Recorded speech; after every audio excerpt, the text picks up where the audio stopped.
Faith and force, Russia's grand strategy in Europe.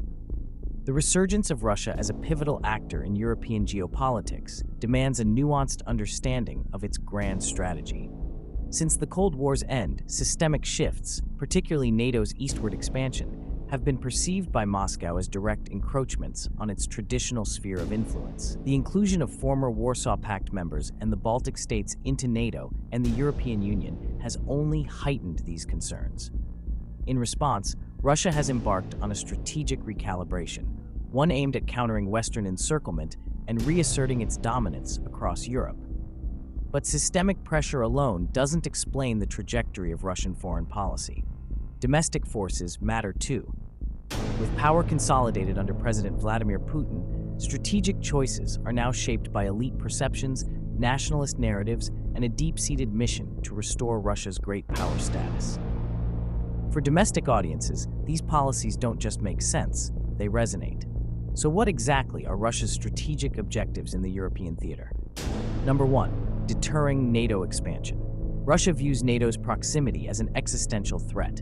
It uses diplomatic pressure, military interventions, and influence campaigns to halt further enlargement and to undermine support for it within vulnerable states. Number 2, preserving a sphere of influence.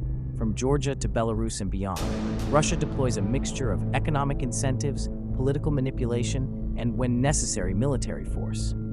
The goal is simple: prevent Western integration and secure the region's alignment with Moscow.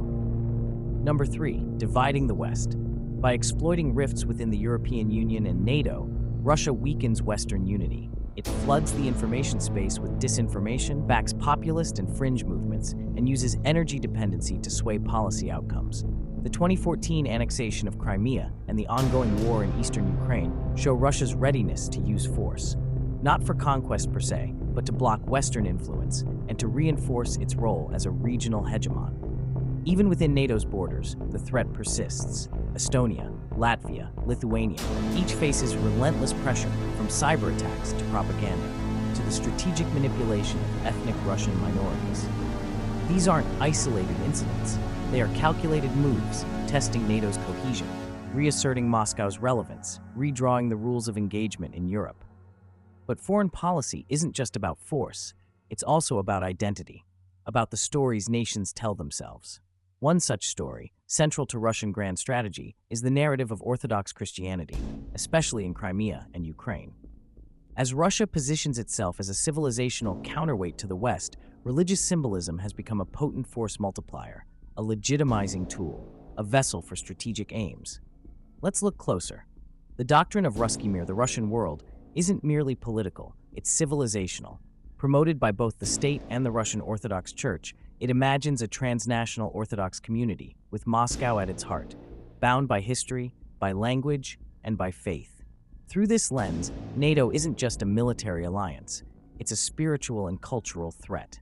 This ideology came into sharp focus during the 2014 annexation of Crimea.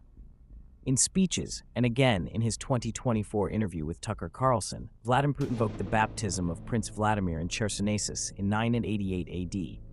He called Crimea the spiritual cradle of Russian civilization.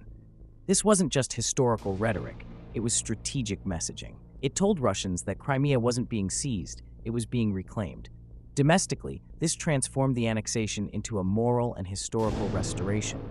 Internationally, it blurred the lines between law and identity. Strategically, it sanctified the land, turning geopolitics into sacred geography. Mikhail Suslov calls this sacralized geopolitics. And he's right. The Russian Orthodox Church, under Patriarch Kirill, isn't a bystander. It's a co-architect of state strategy. In Ukraine, Crimea, and Syria, the Church has backed government policy at every step. In 2018, it publicly condemned the independence of the Ukrainian Orthodox Church, calling it a Western plot. In 2014, it endorsed the annexation of Crimea, framing it as the return of sacred land. And through its media arms and religious brotherhoods, it amplifies the Kremlin's geopolitical messaging. As Alicia Kuranovich puts it, this is religious soft power. It doesn't just bless policy, it shapes it. The pattern holds across Europe. In Serbia and Montenegro, the RS supports nationalist factions opposing NATO and EU integration. In Georgia, it partners with the local Orthodox Church to resist pro-Western politics. In Moldova and Bulgaria, church-affiliated media circulate pro-Russian narratives, fueling division and doubt. In these Orthodox majority or religiously traditional societies, Moscow casts itself as the guardian of Christian values, protecting tradition against a decadent secular West. Domestic ideas and identities don't override power politics, but they shape how power is perceived and how it's used. Orthodox Christianity shapes how Russian elites view NATO, not just as a threat to territory, but to spiritual sovereignty. It generates domestic support for otherwise risky policies, and it fuses national identity with grand strategy, turning battlefield logic into civilizational duty. In today's Russia, Orthodox Christianity is not incidental, it's strategic. By embedding religious meaning into foreign policy, the Kremlin transforms geopolitical claims into moral imperatives. That in Russia's grand strategy, force and faith are not opposed.